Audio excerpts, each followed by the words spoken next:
Okay, awesome. So, welcome everyone to Changemaker TV. I'm really, really excited to have the incredible Andy Gordon on the call tonight. Thanks so much for being here, Andy. Pleasure. Awesome to be here. So, Andy and I actually met through a really full-on program that we've been doing, taking ourselves really head on, and loads of soul searching and deep work, and that's how we met, and we just connected through this program that we've been doing together, and we've obviously learned a lot about each other and really been there for each other throughout this, and it's been really cool to share that experience with you, Andy. Yeah, it's full on. Word. But and the other thing too, I was just really blown away and impressed with your work ethic and what you've created, what you and Kate have actually created with the Unconditional Vibe Tribe. And not only that, but your other businesses that you're doing. And I just feel like you are a leader and a game changer and a change maker in the work that you do and in the industry that you're in and a part of. And yeah, you've just inspired me and blown me away with your ability and the work that you do. So that's why I really wanted to have this chat with you today. Oh, thank you so much. I fully receive that. Yeah, it's nice. So can you tell us a little bit about how you, like, what your journey's been in terms of creating what you've created in your business, the Unconditional Vibe Tribe, and the other things, but how did you kind of get to this point? That's a long story. Right. I'll keep it short. For me, yeah, like, I was having this conversation in the tribe today. I was on live and talking to people there, and I was just saying, like, even in the last 6 weeks, what we're at now for Kate and I, what we're creating in the midst of, to what we were doing 6 weeks ago is hugely, like, evolved. Like, we were going to Australia for an event, and I was going to visit my family for a week, and 6 weeks later, we're halfway through a New Zealand, like, tour of live events, and we've just committed to doing at least 6, maybe 7 two-day workshop weekend events throughout Australia and New Zealand in August, September. And I'm just like, that was not even on the cards, that the concept wasn't even there. So it's constantly evolving, and it seems to be moving faster and faster as we go. But my journey has been, I wasn't around personal development. I only really found it a few years ago, and I kind of fell into it, to be honest. But I grew up in a home with my dad was 10 minutes away, but never around. It was in sort of Christmas and birthdays there, and I had a stepdad who, with great intentions and a lot of love in his heart, very like my way or the highway. And with his inability to be with someone that's different, as I grew up, I was a lot more different than him. There was a lot of emotional, verbal kind of abuse and mental abuse. And then as I got older and bigger, it turned sort of physical and sort of male challenging each other. So I made that mean as a kid that I'm not enough. Like, my dad doesn't want me, and my stepdad thinks I'm can I swear on this? Yeah, sure. Yeah, it's like, thinks I'm a fucking nutty, like, I'm not good enough. That's what I made it mean. Because I had things of being like, wasn't for you, we wouldn't be arguing, you're a piece of shit, your worth would be so much better if you're not here, like, all those sort of things. As a little kid, I'm just going, well, shit, I'm not enough. And I showed myself that in everything I did in the world. So, as a kid, grew up, threw myself into schooling, smashed it, that wasn't enough, so I turned it to sporting, and crushed that, and that wasn't good enough. So, like, nothing I did was enough, and without being aware of that, was just this underlying current in my life. And then I got to adulthood, and I was like, well, I've done a good thing. Let's have a dip at the other side of the scale. And I had my bad boy years where I fell into partying and festivals and stuff like that, and I sort of got into abusing alcohol and drugs. And I never touched drugs when I was younger. I bumped up a cigarette once to impress a chick and ended up choking on it, so that didn't go down well. Don't we all? I just had like a crazy... Yeah, I was just like, I thought I was top shit, and then she just started laughing. I was like, licking my wounds, and going home alone that night. But yeah, I had a summer festival season of like hills and party boy and sleeping around and stuff, and I played footy at the time, so that led me to I fell into like topless waitering, and I all of a sudden was stripping, and then I fell into being a lot, and that was a crazy period of my life, being 18, 19, learning about things that I had no idea. Like I was physically embodying and experiencing like the polarity of masculine and feminine energies and what, you know, working for like middle-aged women and just dynamics I couldn't understand but embodied, and then yeah, fell into relationships, toxic relationships, put on a whole heap of weight. It was like 118 kilos, and then fell back into nightclubs and running clubs and started alcohol again, filling that void of not enoughness. I used women for it. I started using drugs, and then I got heavily addicted to coke. And I did a lot of dark stuff back then too, because I couldn't afford my addiction. So yeah, I started doing like standover work and security work for like the guy who was dealing me my drugs, and did a lot of things that I'm okay to talk about now, but it's still not things you want to be like on a podcast talking publicly about. But like there were times where like I was, you know, I tortured people to pay back drug debt they owed, and horrific things, and breaking bones, and like stuff that people almost don't believe exists. And then it led into me dealing drugs. I dealt coke, and then I started running a group of prostitutes, and like really, like my life was going a certain way, and it was happening at like full on pace. And yeah, it all of a sudden got halted when on New Year's 2012, I got busted with a whole heap of coke and cash on me in a club that I was running purely by chance, because the guy that was drugging women there got the finger pointed at him, and when he got searched by cops, they had nothing on him, and I walked past the room by chance when he was getting searched, and they said, if it's not you, who is it then? And they pointed to me. And they had no idea that I had all that stuff on me. And I had to call my mum from a jail cell at 3:45 on New Year's Day and say, Happy New Year's, and I'm calling you from. And that was a pretty humbling experience. Like I can still remember the sharp intake of breath when I said that. And yeah, that was a good 13 months of court cases, adjournments, my life in limbo, trying to get back on track, falling into a hole. I was homeless for 3 months, and then yeah, I almost took my life just before my final court case. I went and stood on the edge of a building, closed one control. Felt like I had no control in my life. It was just happening, and I was waiting for courts. I was waiting for everything, and yeah.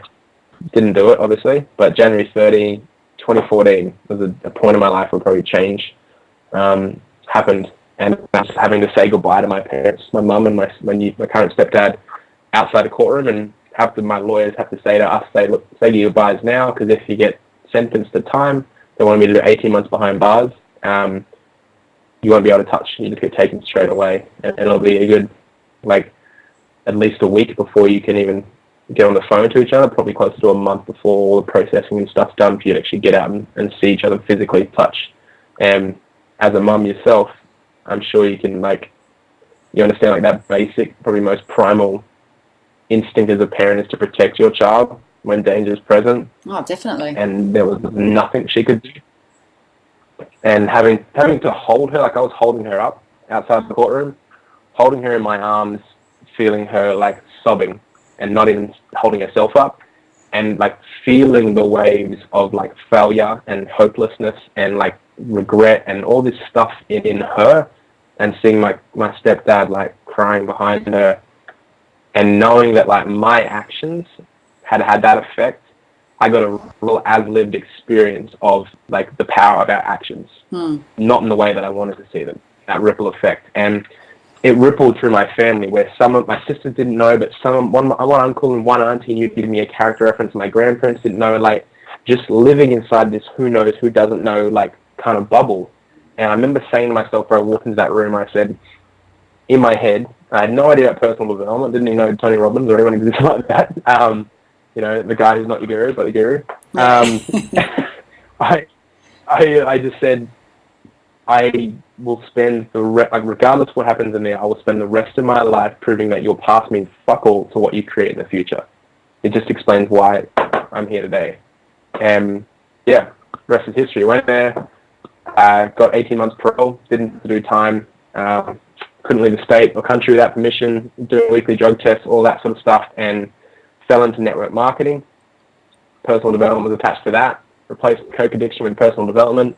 Spent 6 figures on that, and spent just threw myself into it, and it was transformational for me. And then it's also been challenging for me because I created this identity that just isn't who I am. It's who I thought I should be. And now a lot of the work that I do is around people seeing their own power and allowing themselves to find their own way through their own mess in their own life and stuff like that, but really being with them and holding a space with them.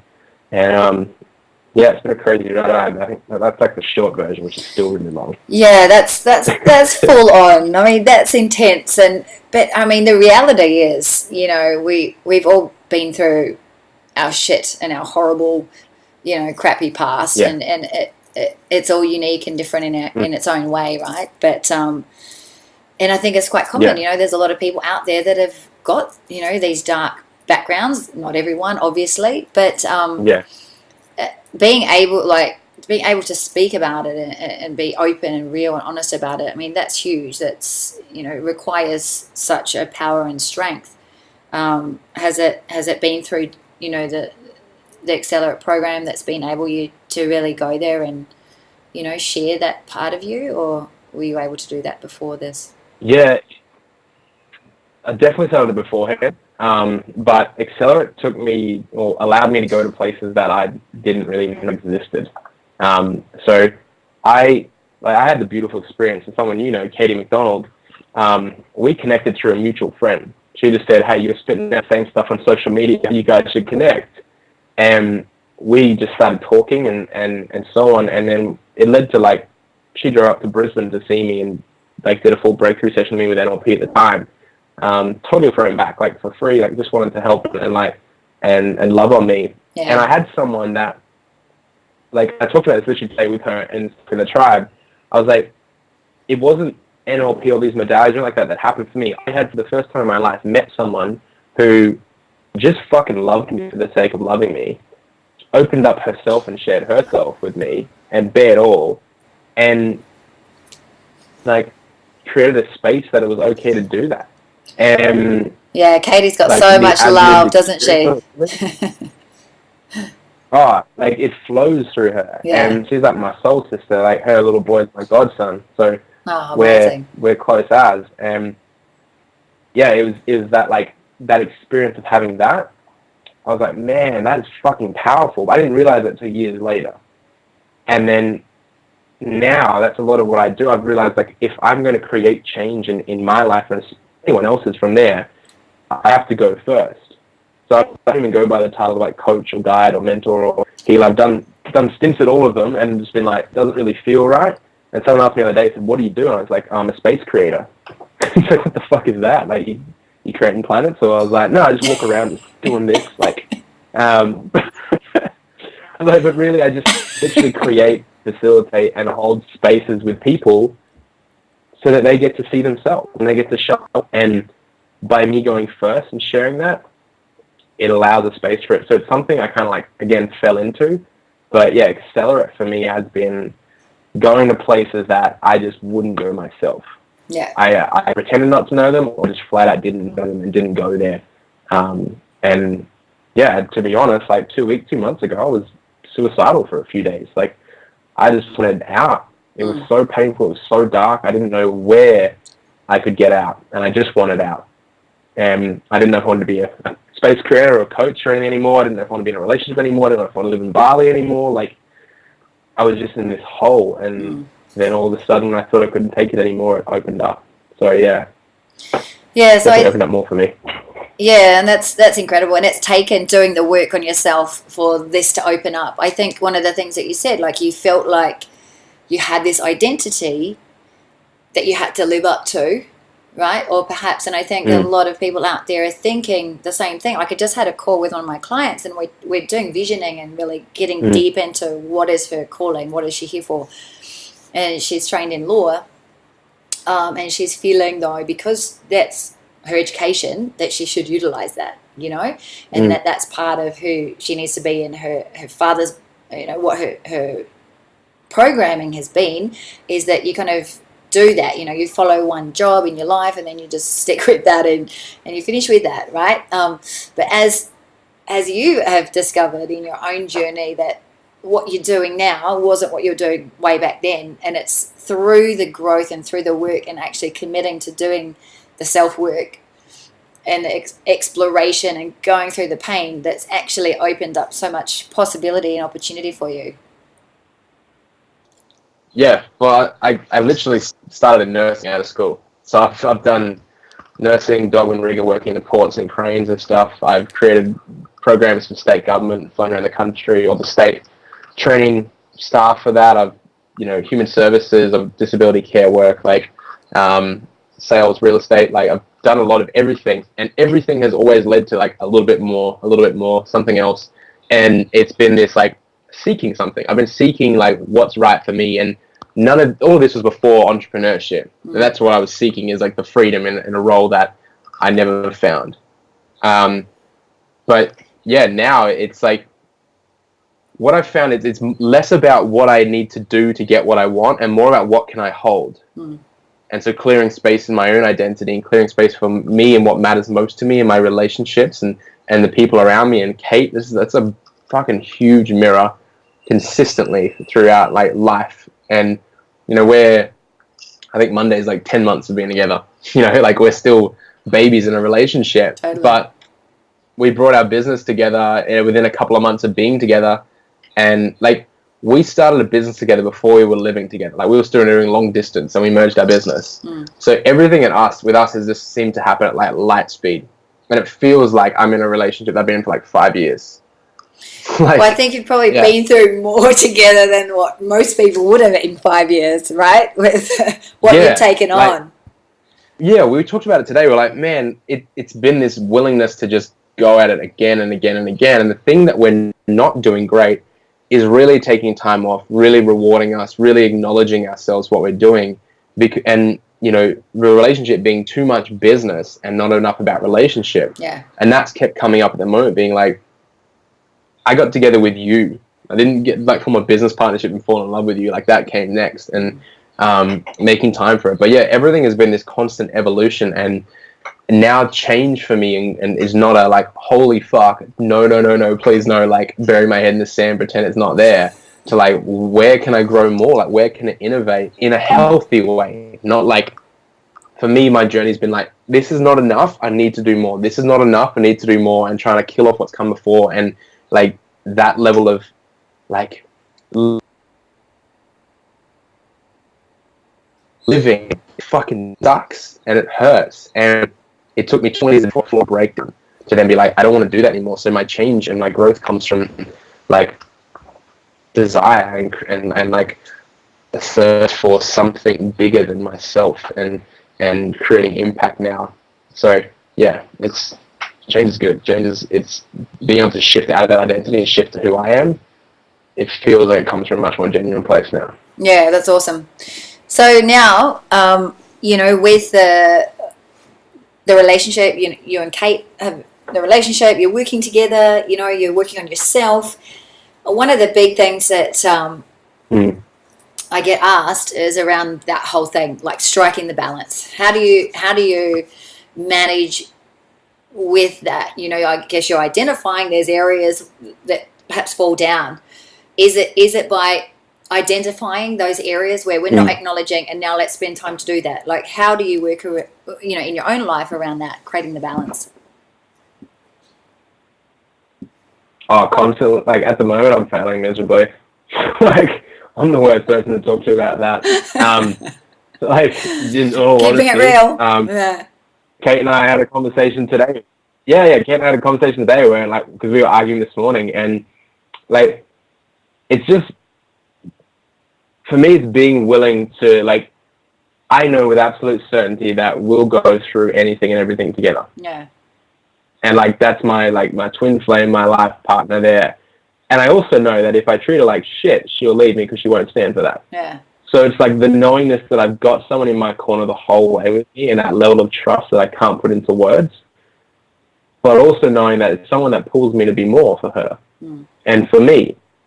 And today's a perfect example. Like, it's not holding on to stuff and being like, well, you did this and see this, and like, that's just, you know, you need to pay for that because of what I'm hurting and what I can't own myself. Like, and holding on to those things, it's like constantly giving it up. And so the balance game is to give up the thought that it's going to be all balanced, and like just continue to acknowledge when I'm out of integrity, acknowledge when like it's not gone how I promised, and so on, and recommit. And like this morning, the perfect example, we were going out to look at venues for this event we're doing on Monday, and our camera wasn't there. I'm like, where's the camera for the vlog? And I'm like, where is it? And in my head I was like, it was on Kate's side of the car last night. We got home, we drove for like 6-7 hours yesterday, and I'm like, she's got it, she brought it in, where is it, babe? And I was like, fuck. And straight away I'm like, worst case scenario, what if she's left it somewhere, she forgets heaps of shit, like, fuck, this is, and I just went in hard on her, and I'm like, babe, where is it? Like, you better not have lost it. It's fucking horrible to be on the other end of that, and I know that because as a kid, that was my life. Anything that went wrong, anything that was like, I was torn to shreds for. And then if it wasn't my fault, they'd be like, oh yeah, sorry, but you know, you always do it, so that, you know, justify why it is. And today I did that to her. And it wasn't until I was like, okay, tell me what you need. Like, I was like, I'm sorry. And I was like, yeah, tell me, let me hear it. But come on, lay it on me. I was like, I can feel it there. He's like, this really pisses me off when you do that, and you do it all the time, and so on. And that could have been left at that, and be like, sweet, back to work. That's a priority. It's done. But it was more that I was like, why the fuck do I do that? And it just took a moment.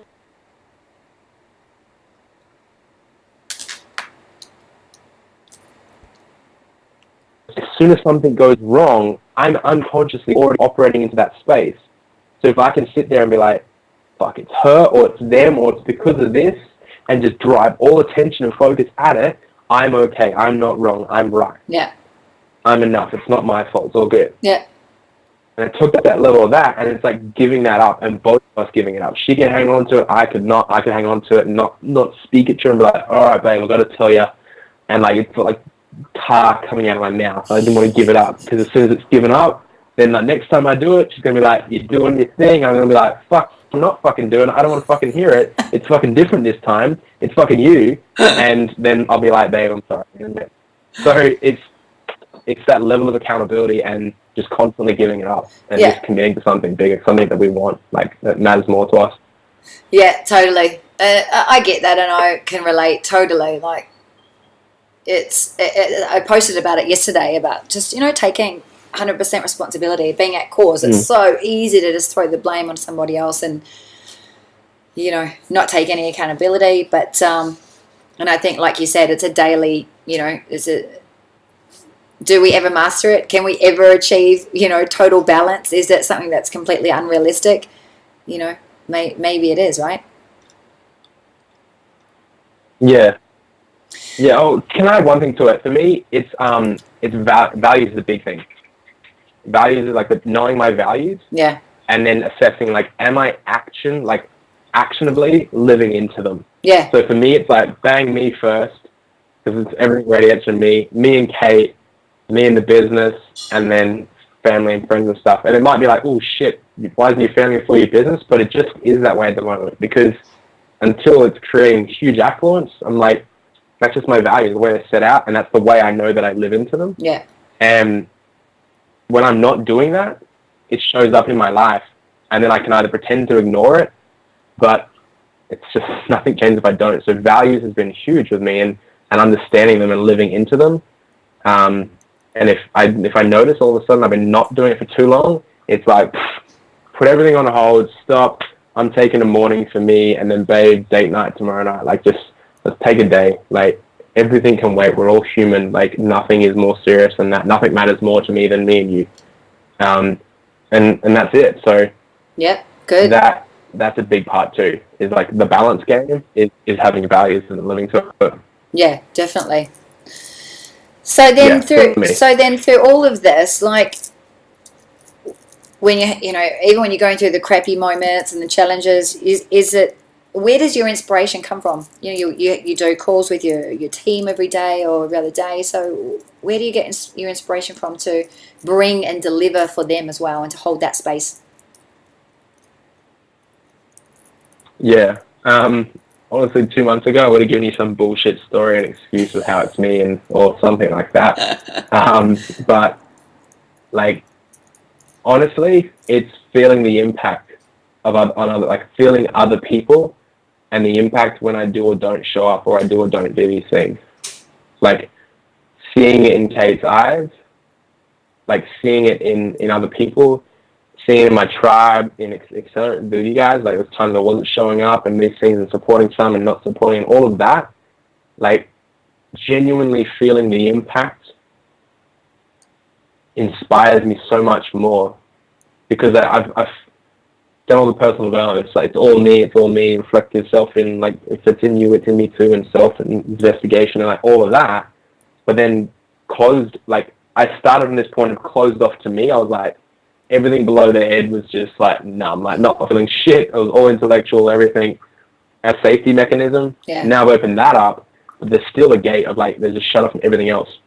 Opening up to that, experiencing the disappointment, the sadness, the pain, the hurt in Kate for the way I was treating her, the way I wasn't showing up, the way I was showing up, like feeling that, like tore my fucking heart out. It ripped me, and it like it fell to my knees, kind of like humble, like apologizing and owning it and committing to something again. And then it's opening up to like people. Like being at that event the other night we put on, I nearly pulled the pin on this tour a few times, didn't want to do it, no one's going to come, all these things, ended up with 30 people there.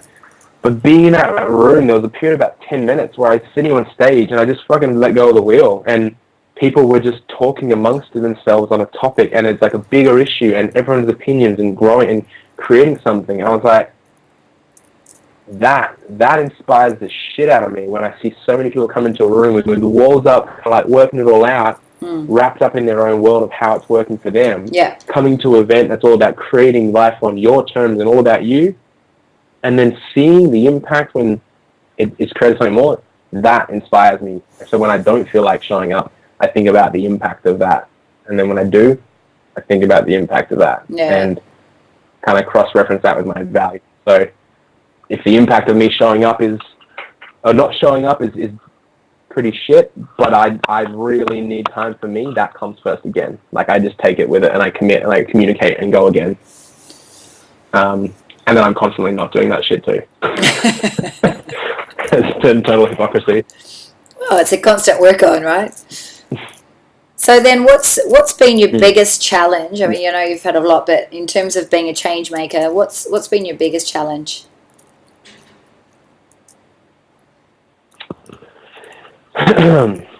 Right now is being with a client that won't do anything. Like he is where he is in this world because he's doing fuck all. Yeah, and not ready to change he's themselves. still doing fuck all. Yeah. And he's paying me a lot of money. Yeah, he's paying me a lot of money to work with me, and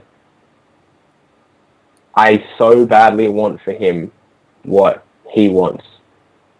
And I want him to get the level of work that it requires. And old me would have told him, you know what, fuck it then, just take the rest of your money, like don't pay me, don't do any more, like can't help you. But if it's 6 weeks of me just showing up and being with this guy, like for him to get that there's someone in his corner for 6 weeks that was there, regardless of what he did, what he threw at me, everything, then that's worth it. Knowing that what I want for him and what he can do is not what he's going to do, and to just be with him as a human being regardless, so he gets what it is to have someone that doesn't quit on him. Yeah, the biggest challenge right now. Yeah, awesome. And then the final question is, what's the best piece of advice that you've been given or that you could give somebody that is ready to make a change in their life? but they're scared, perhaps. Yeah? They're ready. They want it, or they don't know what to do, or they don't know what their first step is. Yeah. What's some advice that you could give? Go first. So many people are looking for someone to help them, someone to come in and do it for them, like something external to them. And like, regardless of any of that, you got to go first. And that's all. That's like the whole space creator thing. That is just me going first. I go first and create the space. Well, I share about stripping and being an escort for a few months, and then all of a sudden, out of the woodwork, like a dozen people come to me about their industry in the sex industry, or people being sexually abused, or people struggling with intimacy, all these sort of things. It's like, change is a ripple. And I think, yeah, just go first. And I know it's scary, and I know it's hard. I remember shitting myself, setting up my camera to record myself, January 9 last year. 2016.